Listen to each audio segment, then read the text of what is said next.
Hi Jan, how you doing? Lovely to see Hey, you. good. Very good, Joby. Nice to see you.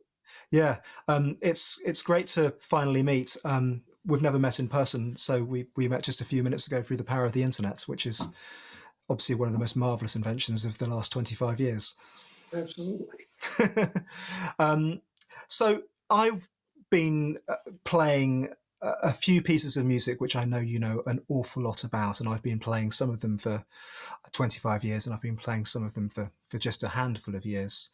And I was thinking about some of these pieces a lot when I was putting together the project that I've been working on for the last few years. And your name appears as an awful lot at the top of the scores, written for, dedicated to, with thanks.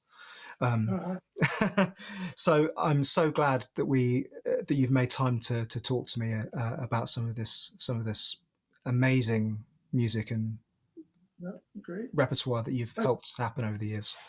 Um, so it seems to me that the biggest part of your musical life has been in Buffalo, your home now, and at the University of Buffalo. I think you moved there in 1964. Can you just tell us about how that came to be? And I'd kind of love a kind of highlights tour of what are the best bits really of that well, experience. uh, when I went to New York after I spent a year at the Eastman School of Music, which was 1958, I guess, 58, 59, something like that. And I, during that year, I wasn't totally happy with what was I was doing at Eastman. The professor there, William Street, was quite old at the time, and it was pretty much a straightforward orchestra training kind of thing. Yeah, And I had not a lot of experience previously with key mallet instruments, for example. I was well trained in timpani and drum, snare drumming, and so forth, but not so much. Anyway, during that year at Eastman, I heard about a concert in New York. His Cage represent 25th represent 20 celebration of 25 years of his music, Cage's music, yeah, which was written up in the Times or someplace. Anyway, I heard about it, and it piqued my interest in the fact that that the percussionists were playing this, that there was this repertoire that seemed so interesting to me, that had been written by Cage and Harrison and these guys. So I started investigating possibly where I might that I might move to New York and Manhattan School, yeah. where Paul Price was teaching at the time, and so I transferred to New York after a year at Eastman, and started studying there with Paul. And Paul's emphasis, his goal, his life mission, the mission of his whole career was repertoire building for percussion. That he felt that we as percussionists needed to raise our status in the eyes of other musicians and the Yeah. public in terms of performers that have a repertoire that they can perform, Yeah. written specifically for the instrument. So that was his thing. So as soon as I got there, there were, immersed immediately in the percussion ensemble, which was a big part of the curriculum. Although we did study rep and we studied techniques and orchestra rep and stuff, but that was it. And new pieces that he was an excellent conductor. And so right from then, continuing from my whole career, it's been, I've been able to concentrate on contemporary music and particularly repertoire for percussion, but also chamber music, including percussion. So that's the way it happened. And then after getting the master's at Manhattan, where we all performed recitals where we were forbidden from doing transcriptions. We had to find new pieces written or ask composers to write for us or write our own pieces. Fantastic. A lot of us did. And I'm no composer, but my first piece was written at suggestion of Paul Price. He said, write something for your recital. Why don't you write a timpani piece? Okay, solo timpani piece. I had some examples because John Bergamo had written a piece for timpani for Max Newhouse. Anyway, I wrote that piece. He published it. We had a publishing company, and he would publish the music of not all the pieces, but a lot of the pieces that the students wrote. So I got it published. It's still published. It's still available, actually, after all these years, and to music for percussion. So that, then I got offered this 1-year position in Buffalo to come to Buffalo. So you actually had quite a pivotal concert experience that changed your world a little bit when you in New York. This is Cage's ensemble playing the music, his music, and other New York composers at the time. Well, Cage didn't really have an ensemble, but Paul Price had the Manhattan Percussion Ensemble, which was basically the group from the music school. Yeah. We plus some other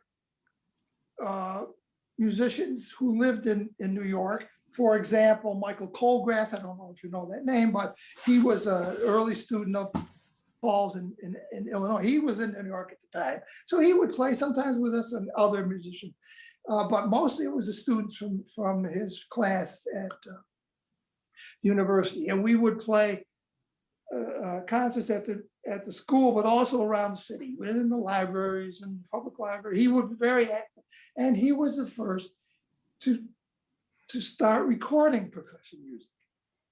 And this was the time of, this was the late 50s now. This was the beginning of the LP area. Yeah.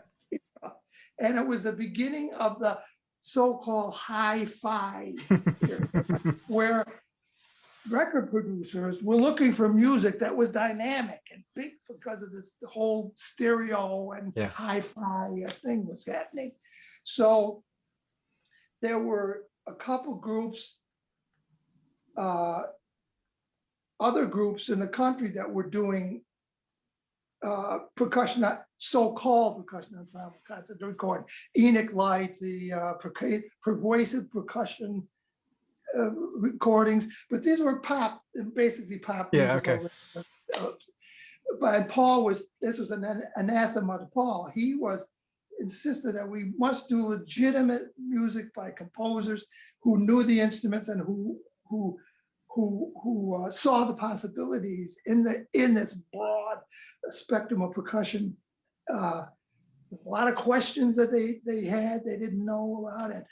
And that Paul encouraged us to help composers understand what's the capabilities of the instrument.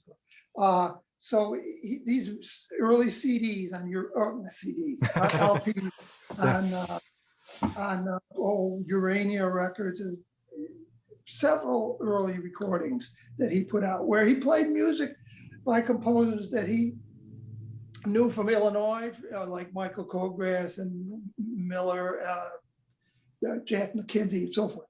But he also did a lot of Cage and Harrison, because these composers, John Cage, Harrison, and Henry Cowell, gave him a whole bunch of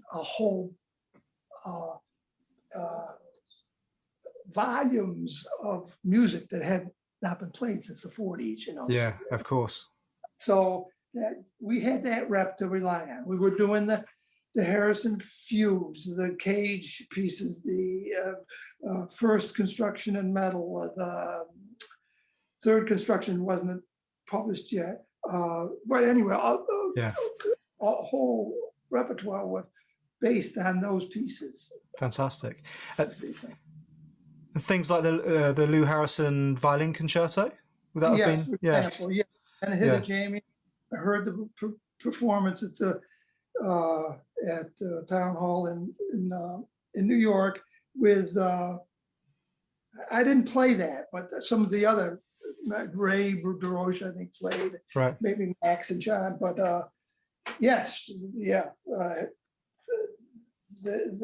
that repertoire was really exciting to play, because it was difficult to learn. The Yeah. instruments were not conventional in many cases. And it was the attitude we had of, and this was instilled in us by Paul Price, was that you had to show the highest respect for this music, and you had to play it as if you were learning it, absolutely the most serious repertoire you could consider for us. And so it had to be just right. And so it was that he instilled in us this kind of respect and curiosity about what was available, because it was wide open then. There wasn't a lot of stuff. Yeah. There weren't many contemporary music groups in New York then the way there are now, and in London. It was the group of contemporary music at Columbia University with Warren and Stolberger, and there was a couple. Gunther Schuller had the name Gunther Schuller had a series at Carnegie Recital Hall called 20th Century Innovations, and we would all regularly play on these. So we heard a lot of repertoire, but we were basically it. So there was a lot of, tension, because people were curious about what was happening with this repertoire never heard before. Yeah. It sounds amazingly fresh, and it's interesting. We're talking about the end of the 50s, and so the ensemble repertoire is already building quite nicely. There's, as we had with Perez, there's some Harrison music. There's a lot of Cage already. The constructions, which I suppose is really the backbone of the backbone and beginnings of the percussion literature. But particularly from my point of view in the UK, we look at those as there's top drawer stuff, and obviously Perez a few years before that. The solo thing hasn't really quite started yet. That sort of seems to come a bit later. But how were audiences engaged, and what was the reaction to this music in the the late 50s, early 60s? High level of curiosity, because of the repertoire was so new and innovative, and it was a kind of music that people hadn't heard before. So there was a lot of interested audiences, as I recall, were very it was we enjoyed a kind of the notoriety of being these young players that were doing something so different. And of course, there were segments of the percussion world that thought it was a bunch of sort of silly stuff, and that. But it was very, very exciting, informative, absolutely, for not only me but for many people that came out of that program. John Bergamo, of course, who went to Cal Arts eventually, was in Buffalo. We were good friends and played, and when we both came to Buffalo at the same time, to be in Lukas Foss's group that he had formed here.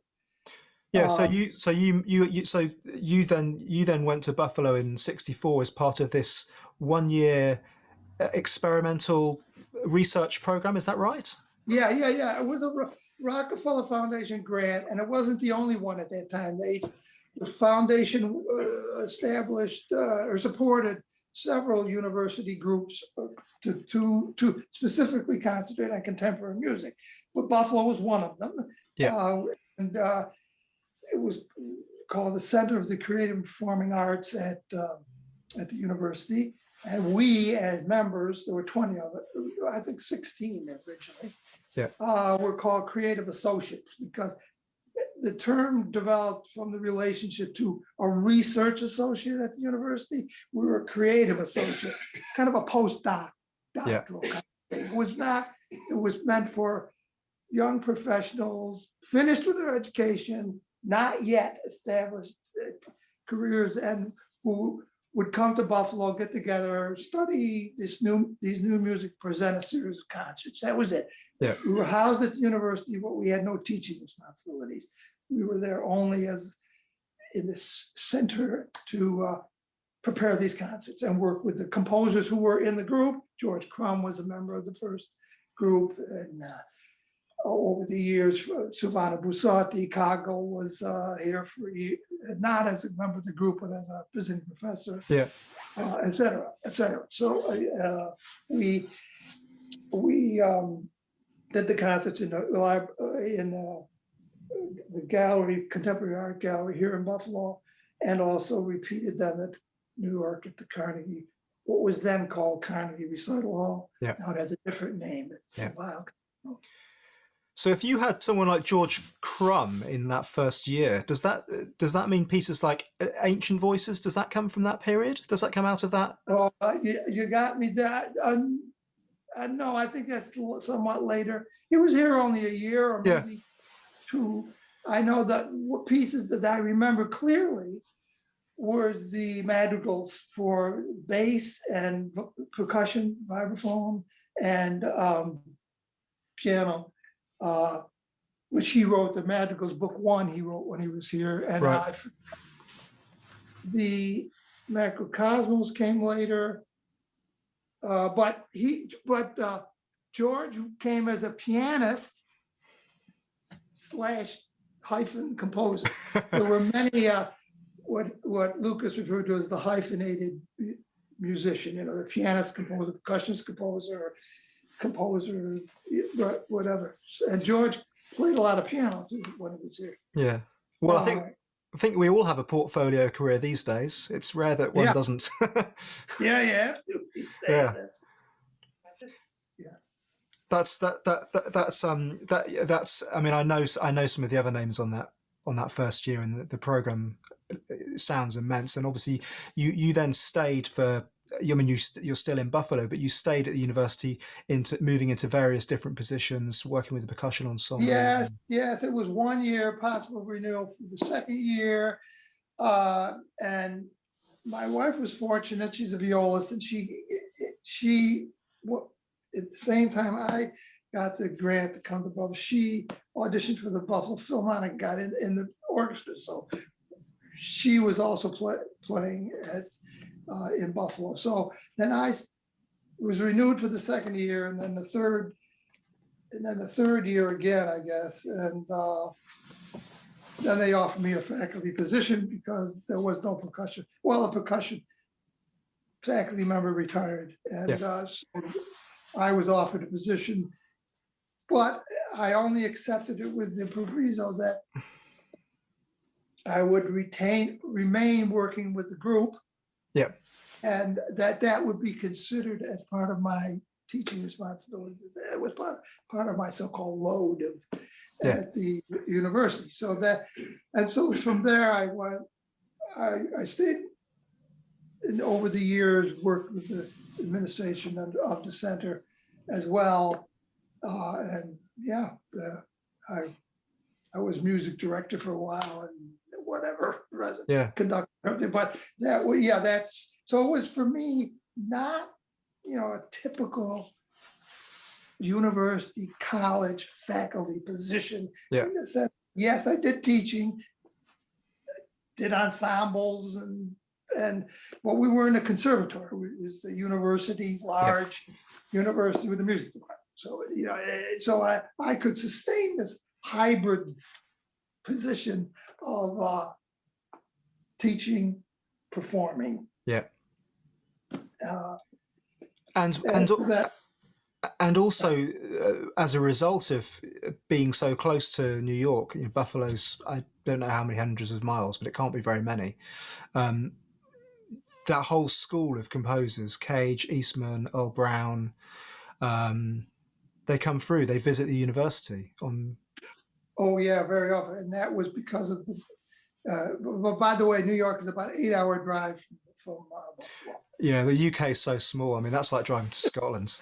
Yeah, but that's like, no, think of anything driving down to New York. Okay, so it's further. So the initial Lukas Foss, who initially founded the group, had an international reputation. So he was always interested in getting musicians from Europe or Asia, but mostly from Europe, to be in the group. Oh, and he did it. He did Philharmonic, did Stockhausen. He was the music director for me. Yeah. So we always had that international component to the group, composers and performers. Fico Global, Carlos Alsina from Argentina, always had that as colleagues, and everybody lived here. That was it. We lived in Buffalo. I know Buffalo's not that big a city, so it was a community as well as a social community, as well as a group that got together. And so because of that, then when Morton Feldman came,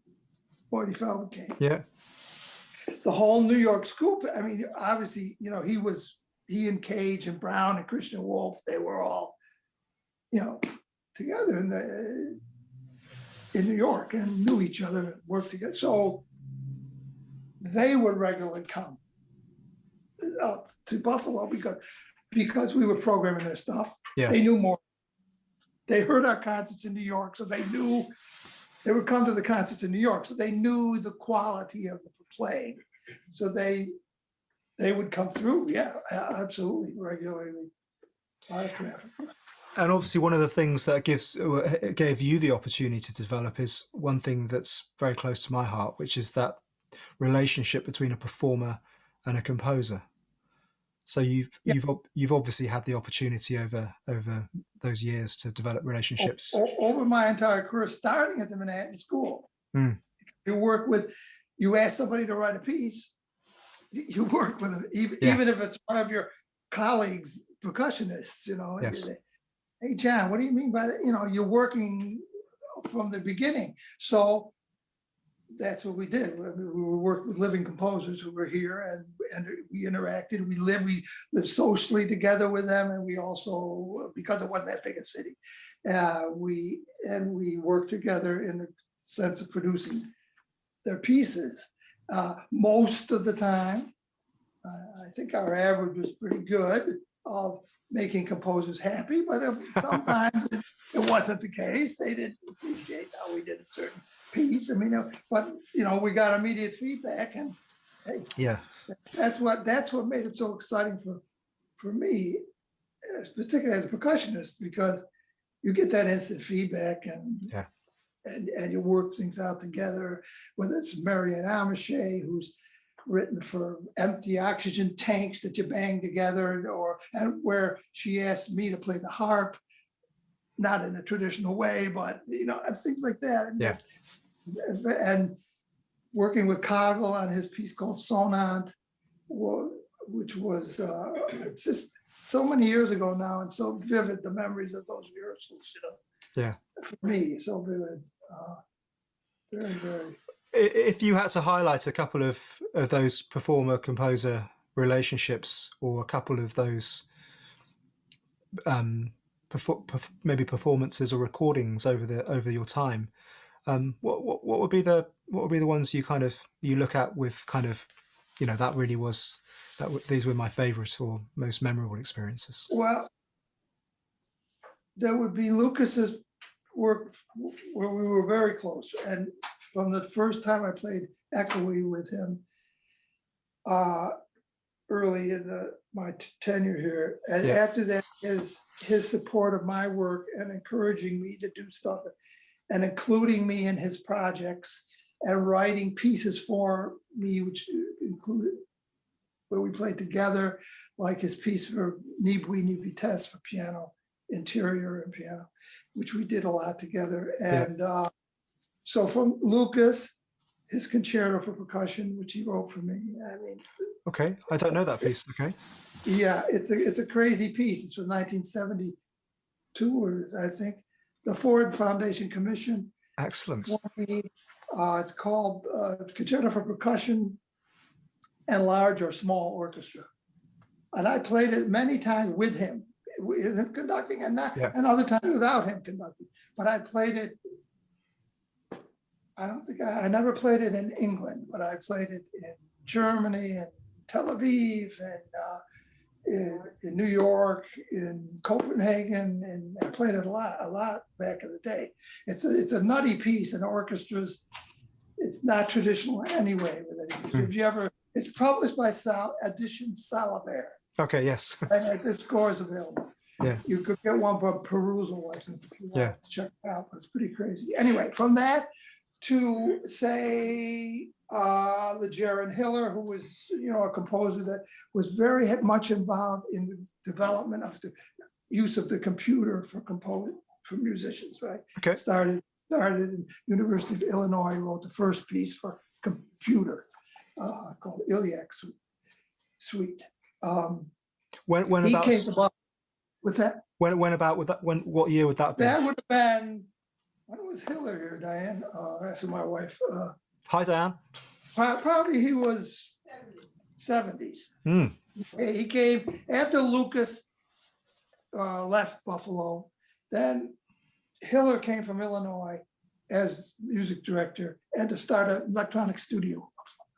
And so Jerry and we worked together. He wrote a piece for me called The Apotheosis of the Archaeopteryx. It's for berimbau and piccolo. Wonderful. Berimbau.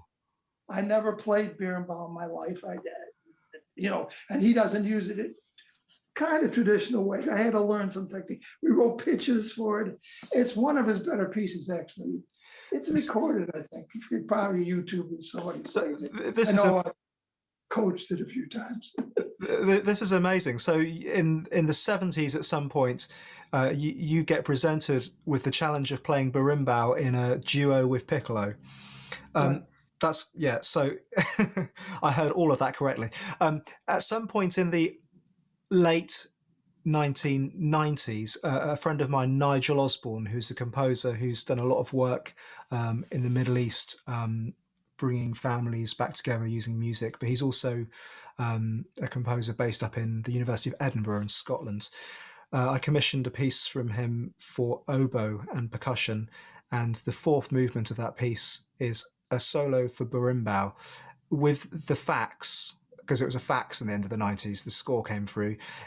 A FedEx package had arrived with the berimbau, and it was of course suitably late, and the performance was in 2 weeks' time. So I was, it was a very traditional thing, and I was very lucky. There was a fantastic Brazilian percussionist called Bosco de Lavaro. I'm not sure which city he's from in Brazil, but he was in London for a long time. Who taught me very, very quickly. But that's a strange coincidence. 20 years apart, isn't it? Yeah. And berimbau, Hiller spent some time in South America, so he came home with a couple, three or four berimbau. Yeah.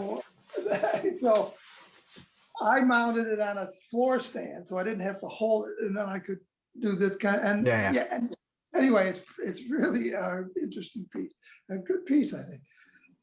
But so Hiller, got to work with him, and then of course Morty shows up on the scene, right? Yeah. In the mid-70s, as a visiting composer, and then he was offered a faculty position. Yeah. Coming from New York for the first time, he had been in Berlin, I think, the year before on a DAAD fellowship, and then he came to Buffalo, right? And he accepted a position of professor of music. Yeah. And so he immediately got involved with the group. We played a lot of his music. He shows up, even as a visiting composer. We played that year many, many pieces of his. And so he became very close with the group, and we became very good working colleagues together. Yeah. And so from that came, again, he appreciated my playing. He appreciated my interest in his music, and the fact that we wanted to do it properly, that we really loved his music, and were willing to put in the time to do it. And so then he would start writing pieces for specific players that that included players that he felt comfortable working with. Morty wasn't the easiest personality-wise. Okay. So if, for example, a resident, much younger composer resident in Buffalo at the time, kind of treated Morton as an equal. That didn't work out too well. Okay. You see, just on a personal level, you know. Yeah. You know what I mean? So you had to have kind of be a little differential to Morty as a kind of an important composer of the day, which we recognize. But he started writing these pieces. He brought Eberhard Bloom, the flutist, from Berlin to Buffalo. Okay. He heard Eberhard in Berlin because Eberhard had done a cage festival there and played a lot of Morty's music. So when Morty was there, he recruited Eberhard to come to Buffalo. That was very important for us, because that we had the flute, Nora Post oboe, yeah, and Morty started writing pieces which included, instruments 3, instruments 4, which became Y patterns, and Yes. Y pattern initially instruments 4, and at the same time, Morty became very hot in Europe. Yeah. More so than in the States, because of the radio producers in Germany, for example. Several of the radio were very much into the American music of that period. Yeah. Stiebler in Frankfurt and Bremen and Cologne. Anyway, in the UK, it was the Arts Council tours, right? That we used to do. What was her name? I forget. It was a friend of Morty's. Annette. So Annette. I can't remember her name, but she's a little bit before my time. But I remember meeting. She used to run I think she used to run an organisation called Contemporary Music Network, which was an Arts Council funded touring program, and I met her with Frederic Rzewski, and we sat together for a performance at the Roundhouse, which Frederic really didn't enjoy and was publicly quite open about, in the way that he often was about or is about most things or many things. That's interesting. So that ensemble would have toured in the UK and Germany. We did a big tour of the UK. I remember, because I was driving there for the first time. A van full of percussion, which we picked up at a rental agency in London. As soon as I arrived, it was like crazy. And Nils Vigeland was myself. Nils Vigeland, a soprano. Nora Post oboe. There were 4, 5, or 6 of us, and so Nils drove the car with the people, and I drove the van. We went, Harrogate. We went to York, to Bristol, to the Plough Theatre in Bristol, I think it was. We went to Bath. Yeah.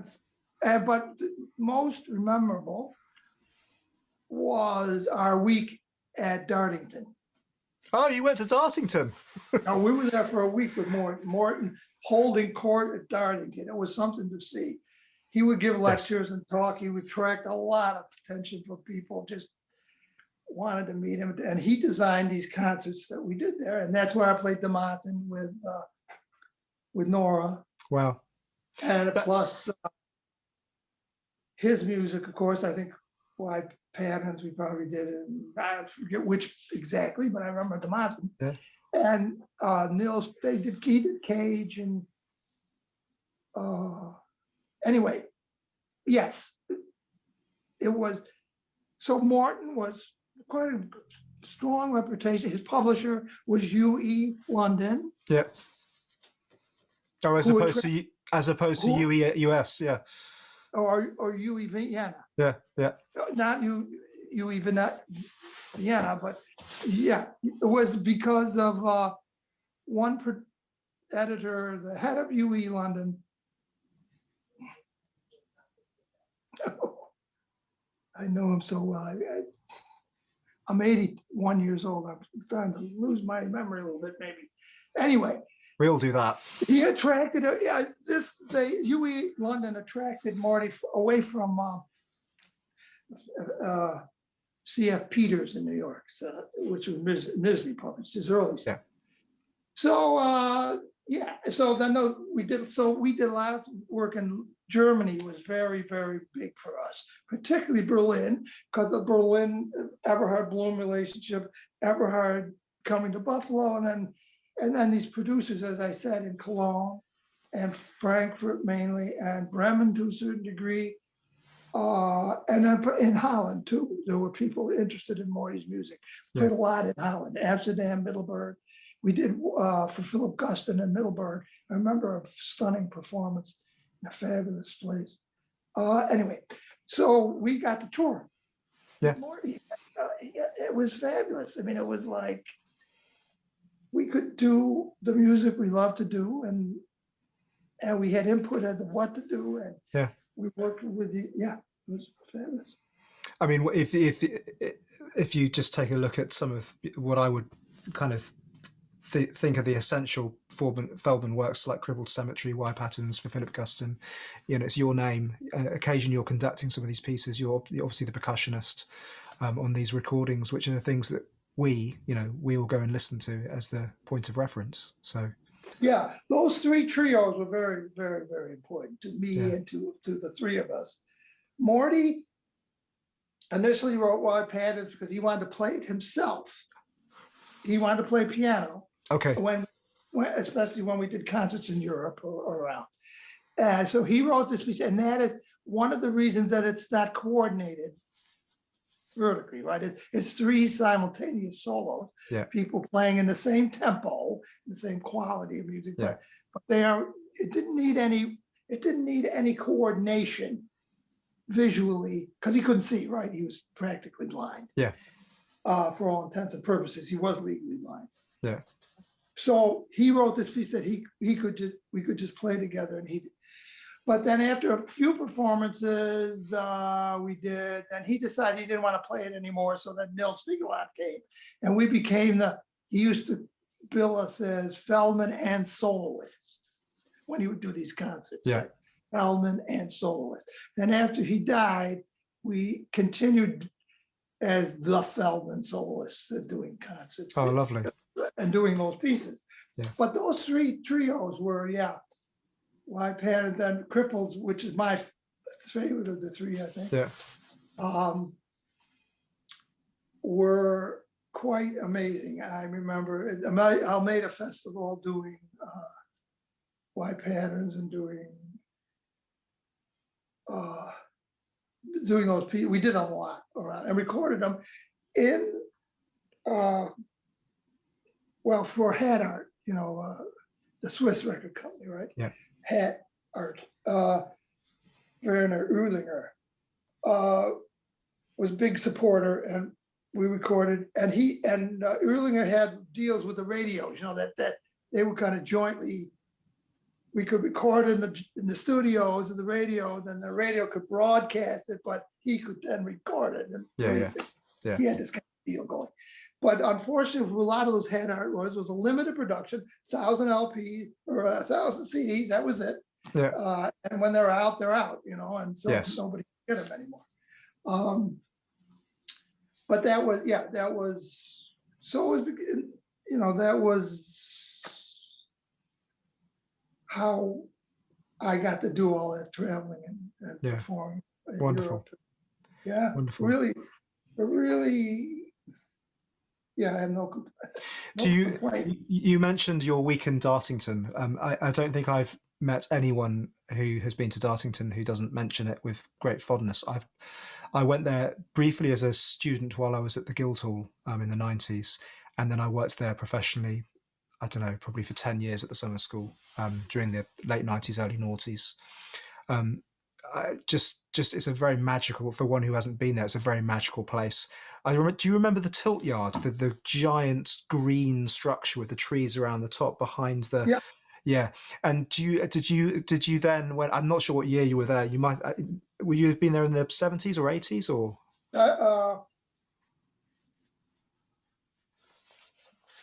Good question. Late 70s, I think. A bit, well, I was going to say probably before me. Yes. crowd. But I wonder if you remember, there's lots of great ghost stories. But there's 12 trees that line one side of the top of the tilt yard, and on a full moon you will see 13. There's many.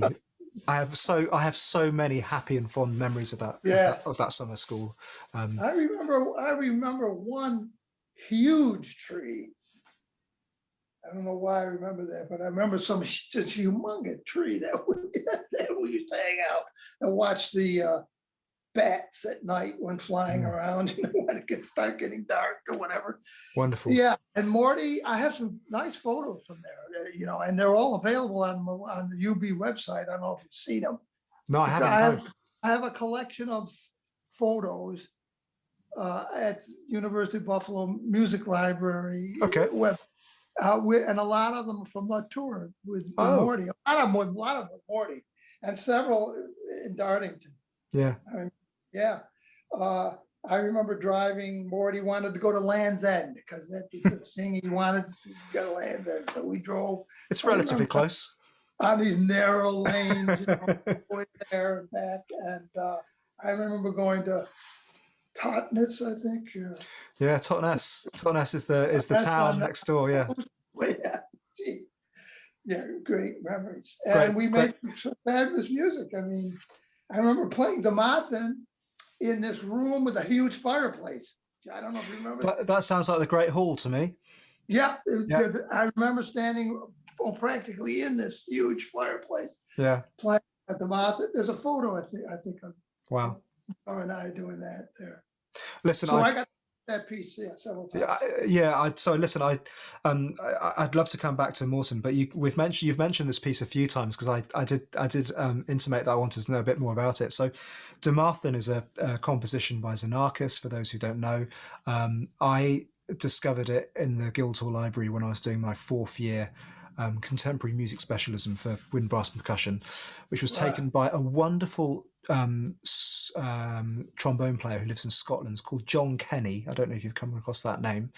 No. He's worked with many people all over the world. He works very little in the UK, or has worked very little in the UK, but he plays this thing called a carnix. He introduced me to an awful lot of things.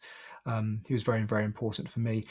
One of the things we had to do in the 4th year was we had to choose a piece of contemporary music, because obviously some of my colleagues went through 3 years and didn't play modern music at all.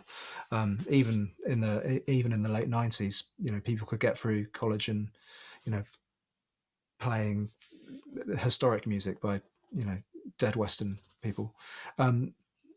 So one of the challenges for me was, obviously I'd been playing lots of new music written especially for my instrument, and I was starting to play some solo pieces of percussion. I was a very late starter percussionist anyway, because I grew up as a drummer.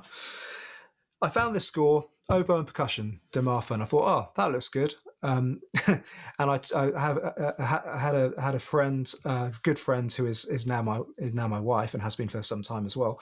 And we set about learning this piece. So I actually played this piece, for a year under John's tutelage. Kind of helping us.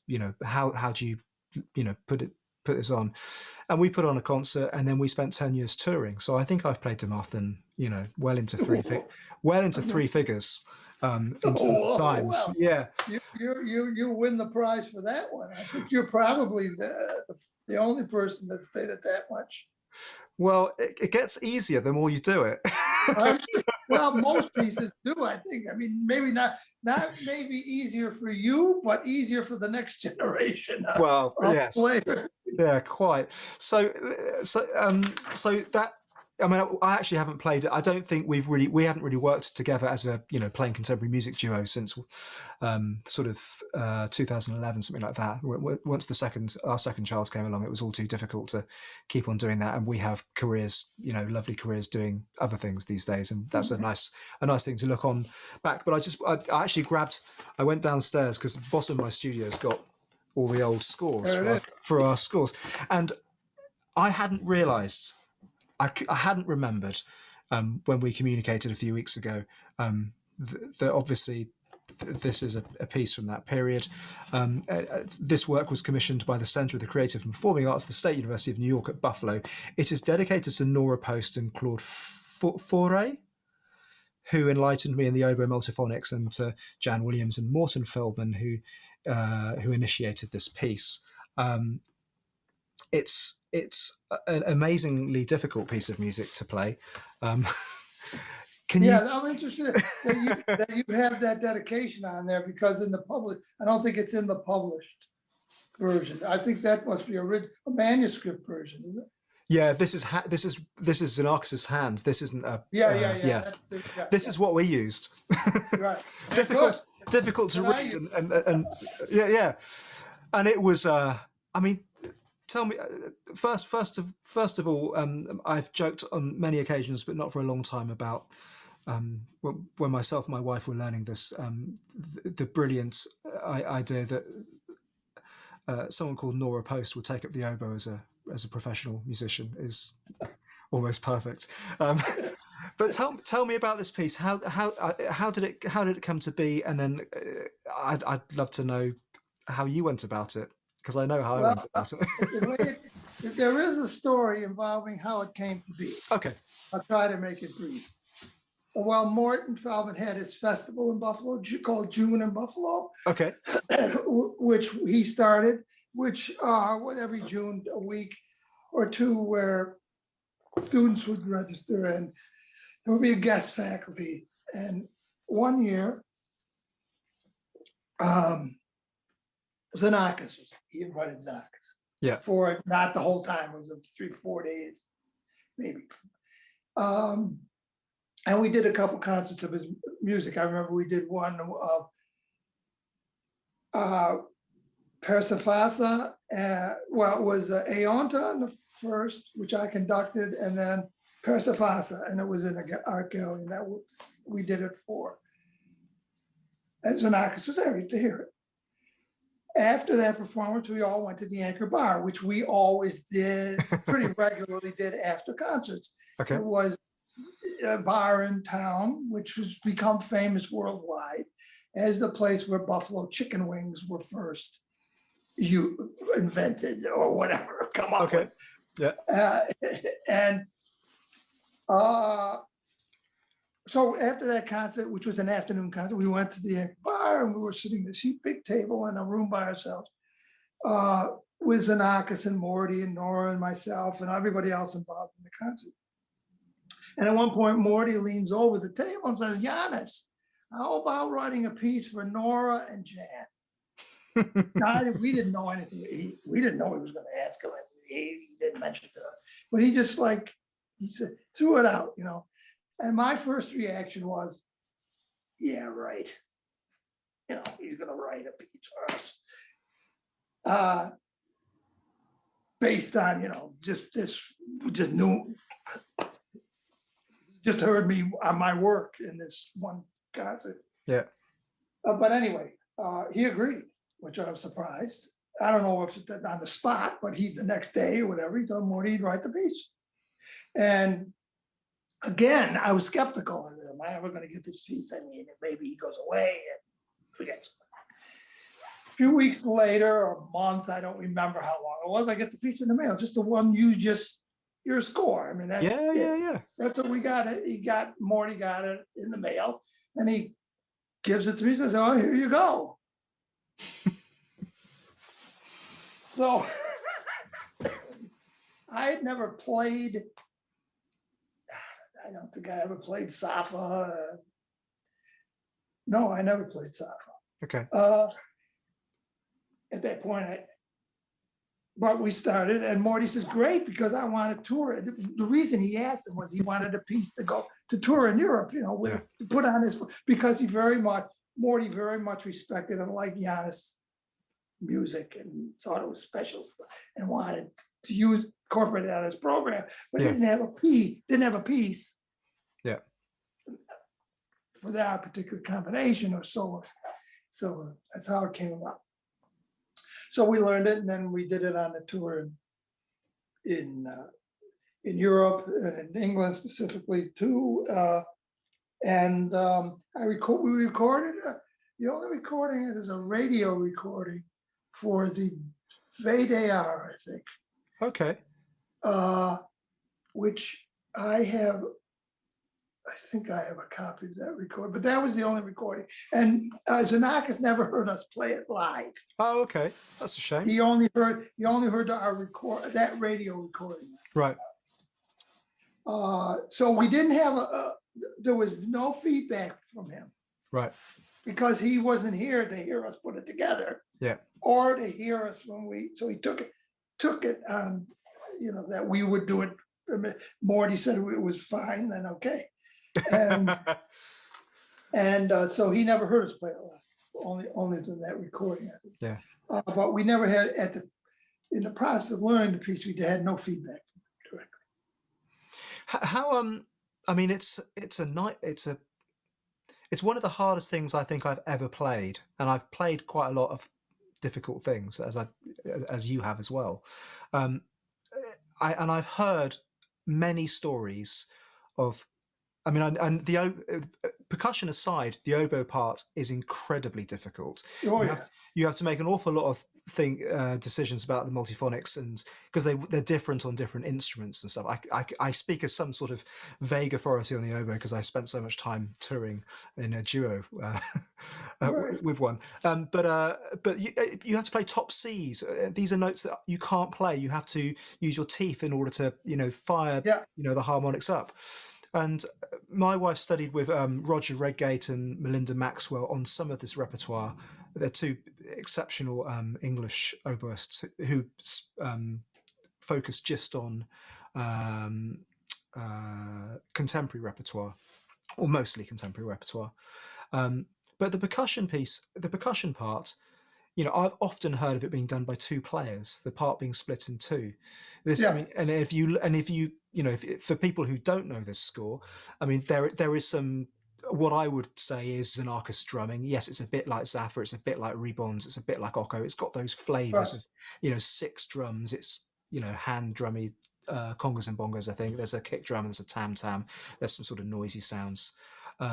So that's all kind of, it's pretty obvious what one might do, particularly now having a tradition of Xenakis from Zaffa's 75, Persifassa, all those pieces. We know what to do with that. But the headache, as far as I was concerned, and I'm sure possibly you as well, is that you have a vibraphone part and you have a marimba, or I think it's xylorimba, which are effectively playing these very fast patterns, which are sometimes mimicked in the oboe, with lots of cross rhythms between the two instruments. You need 2 sticks in each hand, and I ended up layering the instruments because I did too. Because a colleague of mine, James Wood, the percussionist who became a composer, now lives in Berlin. I think he used to have a duo as well, and he played that piece and said, "Well, this is what I did." And one of my teachers here in the UK, Richard Benchfield, who hadn't played the piece, was kind of, that's probably the way you're going to have to do it.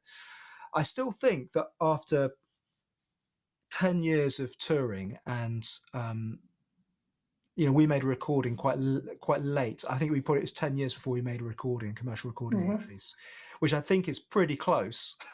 To the I think probably did. Yes. Well, I think the aesthetic, most importantly, the aesthetic is correct, and the gesture and all those things that make us love music. That's right. But just getting all of those notes off the paper, I mean, it's one of those pieces you start. If you can get 50%, great. If you can get 75%, better. If you can get 90, I think you're probably you're on the win. You're on. That's gold. Right. I mean, it's that trying to play. I mean, I've seen so much development in the ability of percussionists since I graduated, which was last century already, and what's being asked by Xenakis is just this shred of notes. How long did you spend before the first gig with this piece? Was this a bit? I wonder how long. A long time. I mean, it was like woodshedding for a few weeks, just section by section, and before we even got together and try and then work together on it with it. But it was, I mean, I had to really learn some techniques from the scratch, you know, the multiple layer, the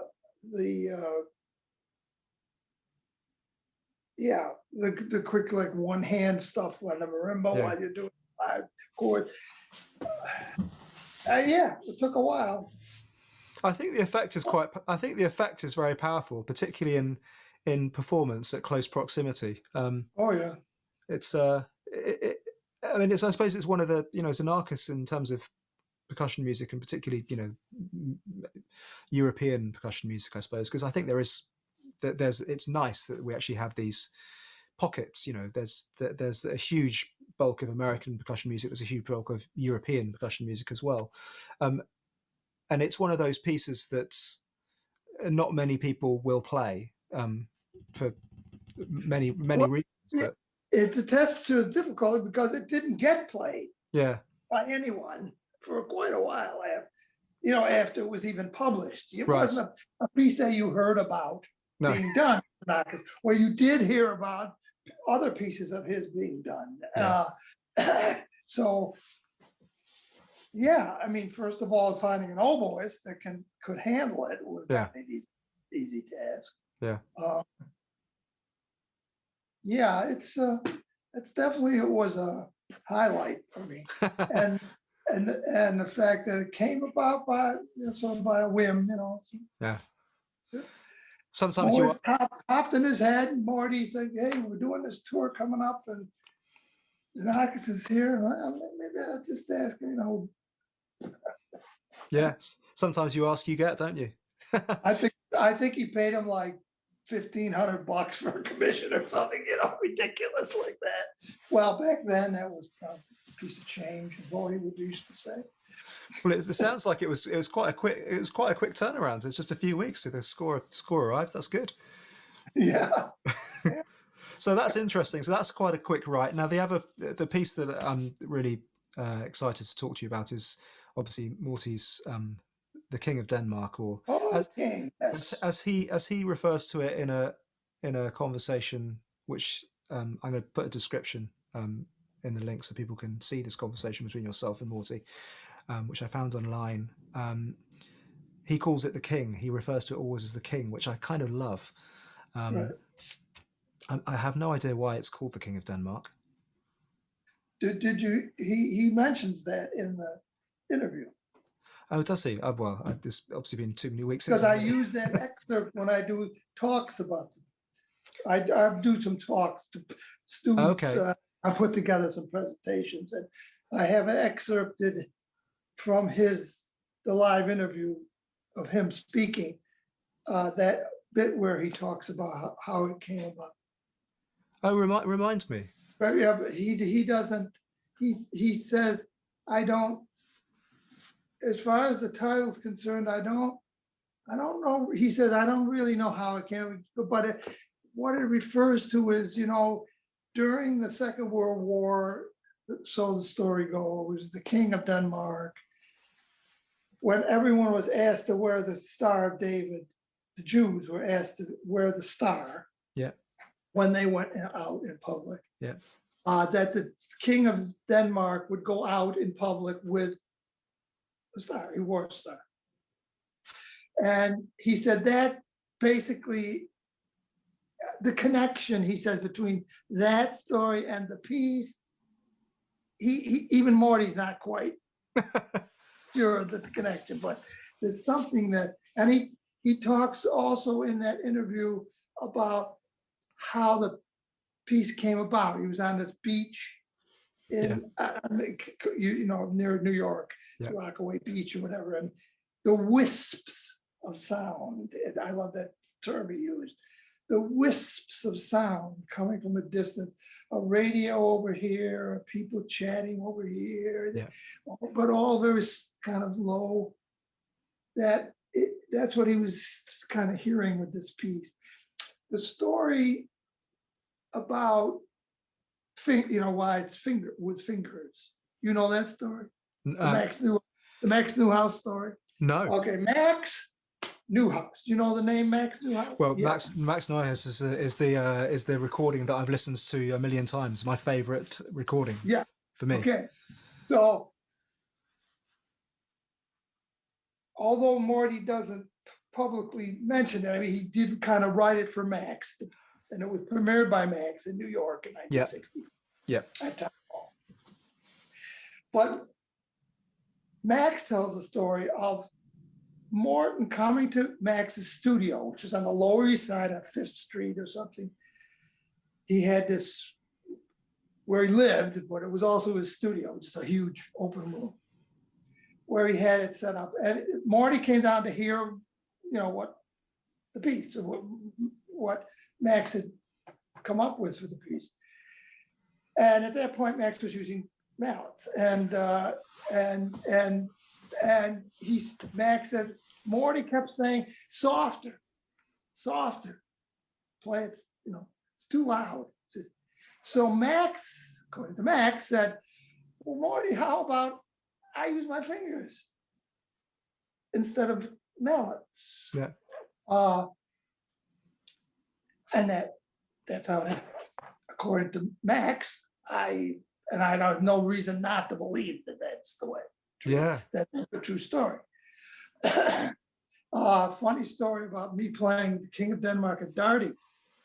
I would go back to Darty. I played at a late night concert. I remember it was kind of like 10 or 11 o'clock at night. And what I remember as a kind of church, big church or open space was wood, all wood inside. Anyway, we did a late night concert and I played the King, right? So I'm into the piece. It was great. Everything's going great. And I hear from the back of the hall a voice, a male voice. We can't hear you. And I immediately did, as you can imagine, right? I was like, kind of, whoa. But I didn't, it didn't disturb anything. And I certainly, if anything, I played softer yet. Good. And Morty thought that was the greatest thing. He loved that. Wonderful. Yeah, I remember memorable. I didn't play the King for a long time. It kind of left over from our work, the way we worked at the Manhattan School. If one of our colleagues found a piece, like Max found the Cage solos, or that was kind of his piece. So we didn't play it too, So Max had done the King. Yeah. So I didn't learn the King. I found Ramadi. I did some Ramadi liaisons. Yeah. Some of the pieces like that. But so I have my pieces. He had his pieces. So I didn't do the King. I never did the King till we're in Buffalo again. The same story. Morty we're doing a tours in Europe, and he said, "Hey, Jan, why don't you learn the King? Because we could do it on tour." Yeah. So obviously, logistical questions come into play here. Schlepping large numbers of instruments, you don't want to do. So, and Max used to do a huge setup. Oh, okay. And a lot of people did a huge setup. Yes. Right. And so my reaction was twofold. One, logistical. I didn't want to schlep a lot of stuff. We're touring. Two, I was thinking that a more basic version, a pocket version, a much smaller setup, which used basically just the stuff he specifies in the score, yes, with a few extra things. Might be, well, I was interested to see how that would sound compared to kind of bigger setups that people would do. Yeah. And so that's what I did. And that's when I started doing it in Europe. That's, those were kind of much smaller, sometimes a little bigger if there were other instruments available in a certain space.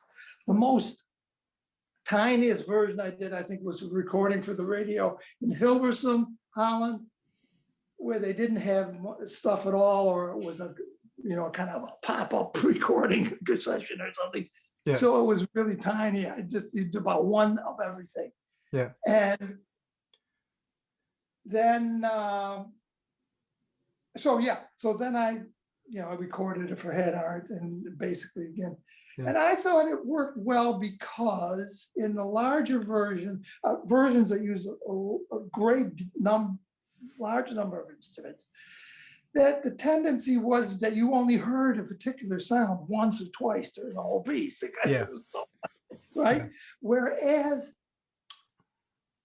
a smaller version, you hear sounds coming back, and you hear phrasing between one woodblock, one cowbell, one small skin, a pair of congas.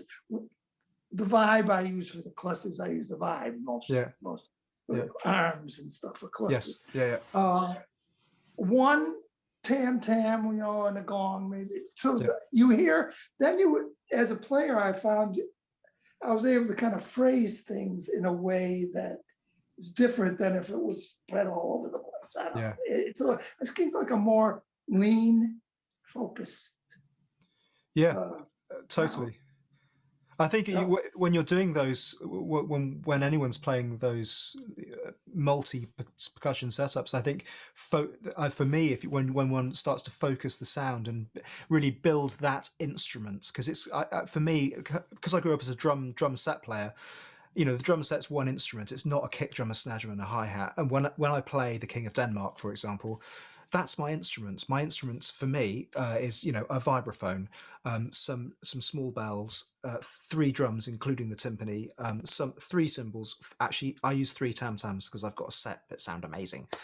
2 different triangles, and the thing that I could never work out with that piece, because the rules kind of stuff you up, or it stuffed me up anyway. And I think Steve Schick talks about it in his book about the King, is that you kind of you begin the journey and you play the first few things, and then you get to a moment and you go, well, if I did that doesn't kind of correspond to the thing I did before. And I found however I did it, I could never work it out. And I think this is probably one of the things that is why I came to that piece really, really late. I played it for the first time in England in, I think, the summer of 2014 for a very small contemporary music audience. And then the next performance I did was on an evening show at PASIC in 2014 for 3,000 percussionists. So it went from one thing to the next. And it took me a while. The first couple of years playing that piece, I wasn't happy, I wasn't satisfied, and I got myself, which I've wanted for years, and I use it in sort of commercial studio, a waterphone, one of the beautiful original waterphones. And I use the waterphone as an extension of the vibraphone, just to play one particular gesture that Morty wrote in that piece. And then for me, it was like, oh, I can actually do everything now. Well, that's and I'm sure Morty would have loved it. I mean, he wasn't one to offer feedback. I mean, or he was not a composer that would ask you to demonstrate what you could do on a specific instrument. Right. Okay. Like the glockenspiel. He never came to my studio and said, "Can we try different mallets on the glockenspiel to see which one I like the best?"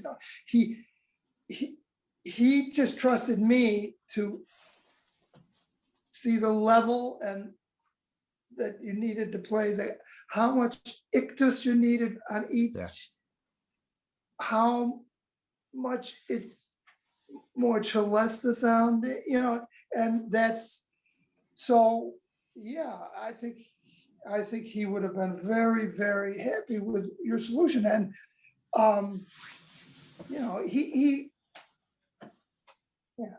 I do. When I teach that piece, or when I teach any multiple percussion, just to go back to something you said earlier, when I teach a multiple setup a piece, I say the same thing that you were saying. You have to make it an instrument. It has to be one instrument, and I encourage them to improvise. I mean, decide on a setup. And then improvise on that setup. So you're really comfortable with getting around it, and before you even start working on the piece. That way, when you get to that opening 7 of the King, you know exactly what you're going to do, what patterns you're going to do, even though you vary it somewhat. It's that's That's very interesting that it started life as a thing where Max was playing it with sticks, and there was that. Wonderful. Right. That Max has published one of his writings. I found it online where he tells this story. Okay. And he may have told me back then too. Max and I were very close friends. But So it's a great piece, and I encourage. It's a great. I always thought it was it's a beautiful piece to put on a program that's kind of heavy percussion, and have that piece. Yeah. The thing that I've started to try and, I started a little bit last year. One of the things that I did with my Zaffa was I sort of reorchestrated so I could fit my rebonds within it. And there's also a couple of pieces by a brilliant composer called Tansy Davis, who's a British composer, and I fitted her pieces into it as well. And there's another piece that I did with video based on a Schubert Winterreise song, which fits in the same setup as well. Oh, great. Yeah, I mean, I don't use all of the same objects, but they're basically the top set of drums and the bass drum and the kick drum. They're like the component parts, and it means you're always reaching in the same way. It meant that for me, Zaffa, which is I think the first bit of Xenakis, well, I played Persis Zaffa at college, but Zaffa was the first piece that I then toured as as a professional musician, but I learned it at college. But after 10 years of playing it, I decided that I was going to have to move 2 of the drums around in order to make all the other pieces fit. And it was an utter headache by just rotating. So it would go like 1, 2, 3, 5, 4, 6 going down. It was like, oh, but now it's great. And I think that's, for me, one of the challenges is going to be, because I haven't really toured the Feldman very much. I mean, I've probably played it 15 or 20 times, and I've made a recording, which I'm really happy with. But one of the issues that, as we were saying, is you don't want to take loads of gear rounds for something that's only a very small part of the program. And I found that actually, there are some solo vibraphone things that I can do that fit within that. And actually, a friend last year wrote me a piece for the 3 tam-tams and electronics, which sit at the back of my setup. So that's the next mission. Well, it also offers you the opportunity when programming to not have all those interruptions for resetting up or moving around, or 3 different stations, 4 stations on the stage, so that you can create kind of a continuum, so that the program itself is a piece rather than their piece is a piece of piece. I did a Xenakis, talking about Xenakis in New York for some Xenakis festival a few years ago. I did Rebon, Oko, Safa, and then other Rebon. All preset, and one going to the next without any break. Yeah. And that was the first half of the concert. And then the second half, they did Persephone. It was at NYU with Haas, Jonathan Haas. Fantastic. Yeah, so I'm really very, I've done a lot of program designing over the years too, with festivals. And I'm always very interested in and concerned with how a program shapes up as an entity. Yeah, absolutely. Not just piece. No thought given to what piece would work best with another piece. So anyway. Those themes and presentation, those ideas about how we present music and how a collection of music is presented is really important. And I think it's something that certainly one is able to do when you're commissioning and mixing those works with things that already exist. One of the things personally I really enjoyed about the Feldman, but I also really enjoy about Xenakis' Zaffa is is that the instrumentation is largely left to the performer. I mean, there are almost, I'm going to say, vague stipulations. There are some exact stipulations by Morty in his piece, but none by Xenakis. It's groups of skin and wood, and if you like, and metal maybe, and it's high, low, and medium. Right. But for me, as someone who often has to get, I'm sitting there, in rehearsal or sitting there in a recording studio, and someone's saying to me, I need this sound to change. We want this to go with the picture here for whatever we're recording today. If it's a film where we need a different sort of sound for this track on an album, you're there actively listening and engaging in the conversation. And I think those things and those choices are what makes those pieces so strong for me. Even though they're 50, I suppose they're 50 years old, 55 years old for the King. There's still so much investigation that one has to do in getting that piece to a performance, and not just you can't just play the notes. You have to do so much more, and that's the thing that brings us as percussionists into the same arena as violinists and cellists and pianists who are woodshedding Bach over and over and over again. Every violinist is every pianist worth their salt will have played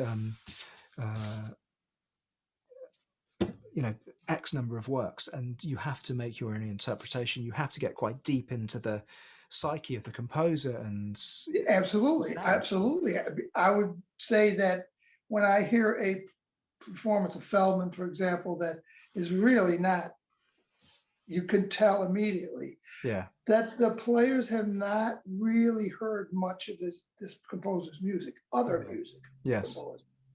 That they don't really get his deeply, as you say, into where the composer's coming from and what his other music, how his music has developed over a period of time, how it relates to other composers that were colleagues of this composer at the same time, like Morty hanging out at the Cedar Bar with Cage and Christian the Kid, that's almost guaranteed. And that's why I go home, forget working on this piece anymore. Go home, listen to these pieces. Okay, listen to these pieces and read this article. And then go back to the piece. I think you'll see that it'll make a big difference. I think it's one of the Feldman in particular is one of those pieces where you could probably sit and consider, pontificate even for many months and moons about what it all means, and therefore how you would get to it, and then actually putting it together with the instruments. You're talking about hours as opposed to days and weeks, which I think is it requires a whole different sort of facet of being a musician, which is always interesting. Absolutely. Wonderful. It's so lovely to hear these kind of first-hand things about some of these pieces, and particularly about Morty as well. I know we've been talking for quite a while. I wondered maybe to think about finishing off. You retired, I think, in 1996. Is that right? Oh, I retired from teaching. From teaching, yes. But you're then still active as a performer, a conductor, and I was somewhat, yes. Yeah. Not anymore now, but I'm mainly doing music of composers that I worked with previously, like Morty's music and Of course. What have you since that sort of, or maybe let's think about maybe since the turn of the millennium, what's inspired you or excited you about what's changed in the percussion? Let's think about in the percussion world. And seeing the growth of the repertoire, the legitimate repertoire, seeing the number of ensembles that have developed, enormous numbers, not only percussion groups, which are so many great ones now, but chamber ensembles that incorporate that use percussion, and seeing that has been for me very rewarding, because that's what we kind of all set out to do back in the day, you know, was to encourage the development of a really legit repertoire for percussion. So, and then hearing these young composers now writing for the idioms and writing for percussion and incorporating the electronics into it. I mean, I was very much involved with Joel Chatterby with the early computer and percussion juxtaposition. Yeah. He's a composer who was who you wrote computer music, and we worked together many years, did many concerts and recordings of interactive and electronics and computer music, but also duos where it's computer and not interactive enough. Yeah. So that's been, to see how that has all developed has been fantastic, you know. Yeah, I mean, it's all. And I when I retired and stopped pretty much playing, I developed a series of talks that I used to do presentations for school, for percussion classes, and you know, at colleges and so forth, about various aspects of like the whole Paul Price thing at Manhattan. Yeah. Those people that, or the New York School composers writing for percussion, graphic notation, interpretation of percussion and graphic scores, like Ramadi and Brown and Logothetis and whoever. So I've done, that's another thing I was doing until, you know, this pandemic thing. So that thing happened now. Yeah, I'm just mentoring students when they call and ask about stuff. Yeah, that's fantastic.